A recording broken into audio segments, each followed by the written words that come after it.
Welcome to another bonus episode of the Virtual Memories Show. This one will be short. I'm your host, Gil Roth, and I spent the weekend in Columbus, Ohio for the memorial service for my best friend, Tom Spurgeon. Today would have been Tom's 51st birthday, so I thought I'd post the audio of my remarks from the memorial. Tom died last month, and I reposted the conversation we recorded in 2012, along with a very tearful introduction, about a week after his death.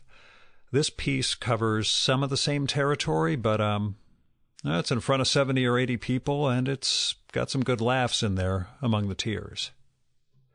Now, the organizers of the memorial invited me to speak, and they crafted the sequence of a dozen speakers to cover Tom's family, his youth in Muncie, Indiana, his college years, his time at the Comics Journal, his launch of comicsreporter.com, me, I guess, to tackle the topic of long-distance friendship, and then the people who brought him to Columbus, Ohio, and who he worked with and loved in his last years.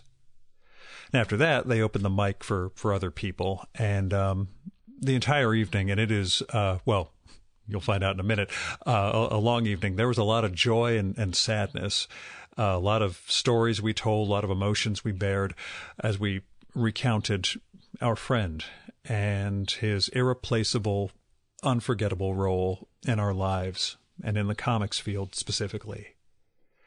Now, the event was hosted at the Billy Ireland Cartoon Library and Museum on the OSU campus. And the night before the event, Caitlin McGurk, a curator at the Billy and a past guest of the show, and of course, someone who Tom connected me with, asked me if I'd be able to engineer the audio if they sent me a file from the cheap little recorder they were going to set up for the memorial service. And I said, actually, I grabbed my full-scale recorder when I was packing this morning, along with my power cables.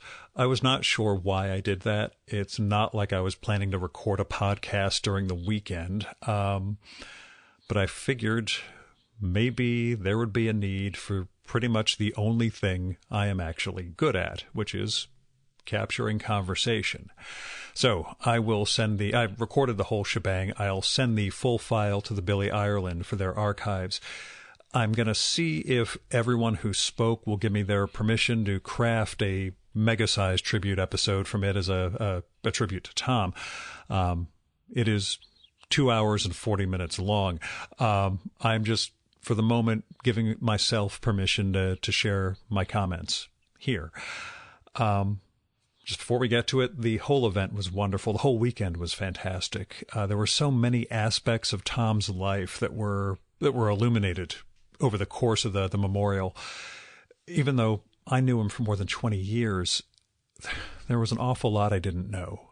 And I think that's a limitation of our long-distance relationship, because for all we shared, so much of it was by email, and, well, it gives you more opportunity to sort of craft your persona and moderate things that way. What I mean is, like, if we'd gotten to spend tons and tons of nights sitting around shooting the breeze like so many of the other speakers that evening had, maybe we would have known each other better. But maybe it's better this way. We got to try to be closer to our ideal selves for each other, if you know what I mean.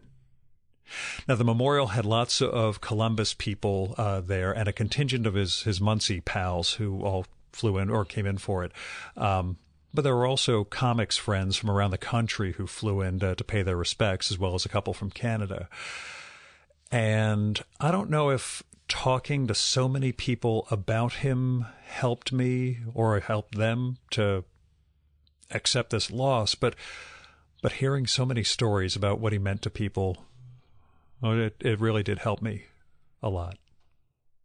Now, like I said, Tom was irreplaceable, and a common refrain among the comics people, especially during the weekend, is that art comics world of theirs is going to be bereft without him. He provided support, raised attention to injustices in the field, directed people to lesser-known creators who he thought deserved a look, and I know it sounds hokey, but he tried to make a better world for people. And he did it without expectation of a financial reward. And that combination of intellect that he had and passion and the sociability and the lack of an angle, which I still think is critical, that's never going to be seen again. And I dread what the years are going to look like ahead for that field, not having a Tom in place. So as caveats go, my mic placement wasn't great. I moved my pages of notes over the recorder a couple of times, and that muzzles things a little and creates a crackling or something when they hit the mic. Sorry. Also, as far as sorry goes, I have to apologize to the great cartoonist Jeff Smith, because Jeff had to follow me, and I left dozens of people, Jeff included, in tears by the end of what you're going to hear. So, Jeff, sorry, and thank you for everything you did for Tom.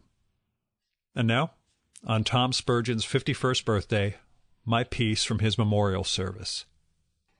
You'd want us to post that on the Comics Report. I'm Gil Roth. Tom was the closest friend I had, and I knew him almost half my life. I want to get something across first. I need your forbearance here. As far as emotion goes, I tend to express annoyance more than anything else. So this might lead to a bit more weepiness and emotion. So please bear with me. I don't know who I'd be without Tom in my life, and I don't know how I've gotten past through the past month without him. The bulk of our relationship was by email. We maybe saw each other in person 40 or 50 times over 23, 24 years. There are thousands and thousands of emails, though, and everything is saved in the Gmail cloud up there so they can find out everything we thought about each other and things we may have said to other people about each other, etc. But we would share everything and anything, and it was comics and basketball and theater and the economics of rail travel, which is seriously an issue he was concerned with, and the amount of Amtrak stuff I do by day, this mattered to him. So if I saw an article, I'd send him a PDF, we'd talk after, and just whatever else cropped up. And the thing about Tom was, he wasn't necessarily interested in everything you were interested in, but he was interested in why you were interested in it. He cared about, why you cared about something, what it meant to you, and how you approached it, and the rigor you brought to it. And it's what a lot of the speakers have talked about so far today, is the way he could think. And I think that's part of the conversation I had yesterday with someone about his time at the seminary and the way it taught him to read in certain ways, and that reading of the world, not just comics, not just theater scripts, etc., that characterizes Tom as what makes him special. Now, a few nights ago, when I was trying to write this, I had that moment where I thought, man, I should zap this to Tom. He could help me fix this. And so if it doesn't work, blame him for not being here. But I've had a lot of those moments, and I know a lot of you guys have echoed those sentiments. So many times something comes up and you think, oh, I need to tell Tom. I should text him. I should zap him, and he's not there. Now, we connected in the mid-'90s. I posted a couple of jokes on the message board for his old magazine, respectively about Moses Malone, the Claremont and Byrne run of the X-Men, and Tom Stoppard's Arcadia. And I realized now he must have thought this was a secret plot. Somebody was trying to get all of his pressure points one after another. So he found a kindred spirit in me. Then we corresponded a bunch from there. He reached out afterwards, and we stayed in touch, and he had me write for the Journal, the Comics Journal, a few times. I did some reviews and some interviews. We got to meet in person about a year after our virtual meeting when he was visiting New York City. And over the next 20 years, in addition to those bazillion emails and infrequent phone calls, most of our in-person interactions were at comics festivals. He did come out to stay with us a few times in New Jersey, but otherwise it was Small Press Expo, SPX, Toronto Comic Arts Festival, TCAF, and a few other things like CAB and MoCA where we'd correspond, or we'd get to meet. I'd always talk to him during the day, but I figured he needed to work the room at these things. If you've ever been at a festival with Tom, you can't walk more than 10 feet because everybody is coming to talk to Tom because He was the center of this universe. And so what he would always do is make sure he and I had time to get together for dinner. Pretty much every event, except CXC, where he was incredibly overloaded and I never wanted to impose. We would always go out and get dinner at some point when we were at a show, usually a place that comics people didn't frequent because you sort of just wanted somewhere that wasn't comics. Just so we could chill out and not have to be in full work mode. So I'm going to tell you a little bit about meals with Tom. Nothing menu related. That's my wife's field. She knows the menus and food much better than I. This is more about the phenomenon. Now, for a few years at the Small Press Expo, SPX, in Bethesda, Maryland, he and I would hit this cheap Mexican place called Mi Rancho. As Jaime, are you? Jaime Hernandez is out there. Jaime pointed out to us when we took him there one time that in English it actually means my rancho. That's what it stands for. So, thank you. The translation, all that. So, but yeah, early on it was just the two of us at the rancho. But in recent years, we brought cartoonists and other friends along. It was cheap. The entrees were enormous. They generally got Tom's order right. When they didn't, he would get that puzzled and bemused look on his face, that thing that was just this utterly charming, a little like that. It's charming look that was always a joy to see. On the way there one time, this is in terms of the oddball moments that happened, the two of us watched a younger cartoonist, Lisa Hannawalt, completely fail to recognize this legendary cartoonist, Peter Bagg, who was sitting beside her in the back seat of my car as we were all headed out to dinner. And Tom side-eyed me while Lisa was interrogating Pete about why he was at SPX and asking, so what's your deal, man? You know, just trying to find out. And Pete sort of had to say, I made this comic in the 90s. It was called Hate. And again, we're just side-eyeing each other. Where is this going to go? Is she going to blow up? Is he going to blow up? Lisa turned out to be the one who blew up. She screams and, oh my God, you're Pete Bagg, and then turned completely red. We were thankful it defused from there, and it was a great evening. But there were a lot of goofy little moments like that over the years. But the thing is, when we were at a table, when we were just sitting down and eating, that's when Tom could relax. He could let his metaphorical hair down. But yeah, it's always bald. But we could talk about life and family and the changes we were both seeing in our middle age. And yeah, we'd gossip about comics, or there'd be something on ESPN on the flat screen at the bar, and we would start a little sports rant. And, we were just two friends shooting the breeze about whatever topic came to either one's mind. And it's the root of friendship, I found. Now, Mi Rancho closed down a few weeks after the 2018 edition of SPX, and this year we went somewhere else. And our cartoonist guest was Eddie Campbell.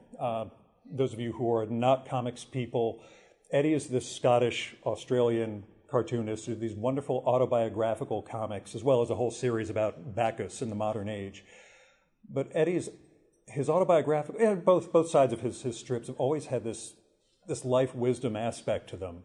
And getting to know him in recent years, I've picked up a little of his wisdom, I think. But during the dinner, he talked about bucket lists and why he thought the whole concept of a bucket list was humbug, we'll say, because there are kids in the crowd, BS. That you can't take those experiences with you. When you jump out of a plane because you found out you've had a terminal diagnosis, when things are, you're going to do something absolutely crazy, go to the end of the world, none of that goes with you when you die.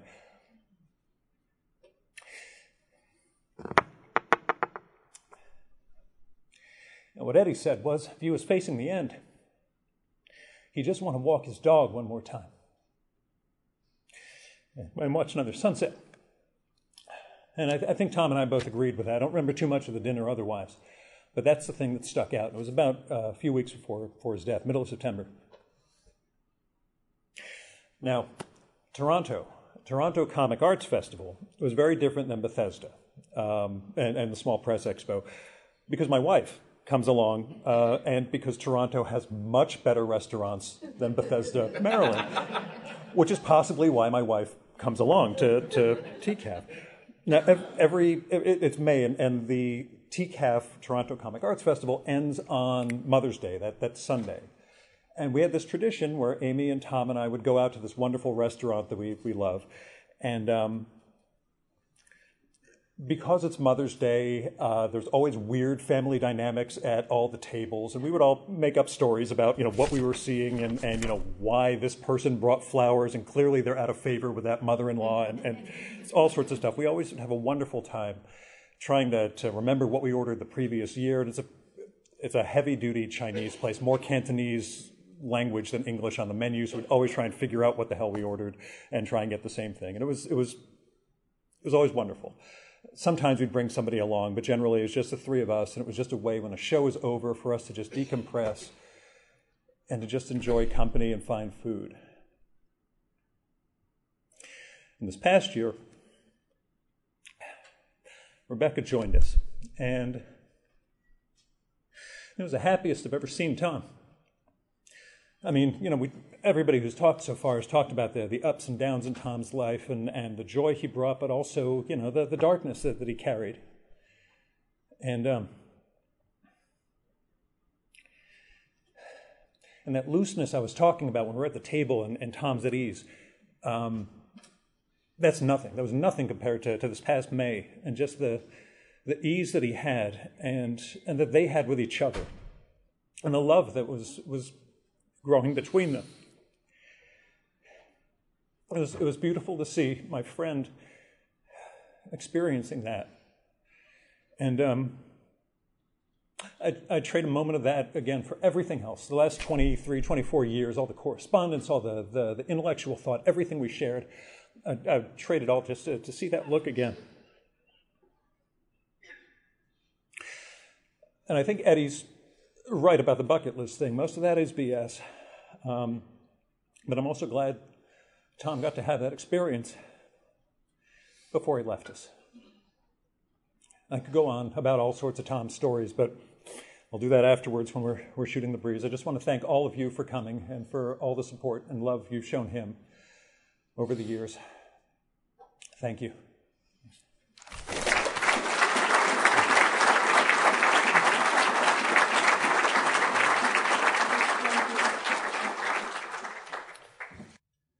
And those are my remarks at Tom Spurgeon's memorial service. I cried. A lot of other people cried. There were tears before I'd started, but that kind of opened the floodgates for some people. I will miss Tom forever. I want to share with you one story someone told me afterwards. They kind of pulled me aside, said that Tom for years had said, "You need to talk to Gil sometime," and this guy felt probably wasn't going to get another chance unless he did it there and then. Not identifying him, but we had a good conversation. And the thing he told me was he hadn't drawn or made comics in 10 years. And the day he got the news about Tom's death, he started again. And the day after, he stopped. And he said, "It's because I realized Tom would never get to see what I was making." And I told him I understood where he was coming from, but make it in Tom's honor. Keep going ahead in his memory. He would want you to make art. So I'm going to leave you guys with that too. Like I said, when I was first lamenting Tom's death in tears a few weeks ago, at no point did I think of ending this show. Did I feel that what I'm doing here is futile because Tom left us. Without him, I never would have started what I do here, but in his memory and his honor, you have to go on. I have to keep making great art. So thank you for listening. Thanks again to the organizers of Tom's Memorial for inviting me and for hosting the event and putting it together. The whole weekend was an amazing production. I will get a New York City memorial event rolling early next year. Probably talk about it too much in the next few episodes as I get it ironed out and get the date done and try and get enough people to come. Speaking of new episodes, we'll be back with the last conversation episode of the year tomorrow. That's going to be featuring Peter Cooper. You can follow the Virtual Memories Show on iTunes. There are all sorts of other ways to listen to this podcast. You can find the whole archive of all the past episodes. Just go to chimeraobscura.com/VM. It's also the bio in my Twitter feed, which is VMSPod. Once you're there, you can find all sorts of links to all the different ways to listen to the show and all the past episodes. And I am your host, Gil Roth. All I want to say is keep reading, keep making art, and keep the conversation going.